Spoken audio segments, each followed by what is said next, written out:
यानंतर पुढची बातमी आहे ती राज्याच्या राजकीय वर्तुळातून उद्धव ठाकरे यांनी आज एकनाथ शिंदे आणि गृहमंत्री अमित शहा यांच्या दिल्लीतल्या भेटीवर टोला लगावला। आज सकाळी वाचलं, कोणीतरी दिल्लीत गेले, बाबा मला मारलं म्हणत। वेळेत चांगला शिक्षक मिळाला असता तर ही वेळ आली नसती असं उद्धव ठाकरे म्हणाले। आयुष्यात चांगलं शिक्षण मिळालं नाही तर दिवटा होतो आणि दिवट्यांना मशालीचं महत्त्व कळणार नाही, अशीही टीका ठाकरेंनी केली आहे।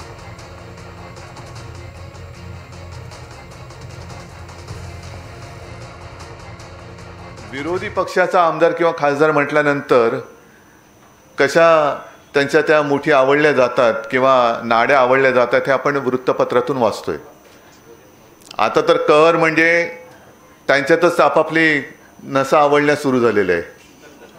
आजच पेपरमध्ये पाहिलं असाल तुम्ही, एक कोणतरी गेले बाबा मला मारलं म्हणून दिल्लीला। ही लाचारी जी आहे ना, ही लाचारी का, तर तेच चांगला जर काही चांगला शिक्षक मिळाला असता त्या वयामध्ये तरी परिस्थिती आली नसती।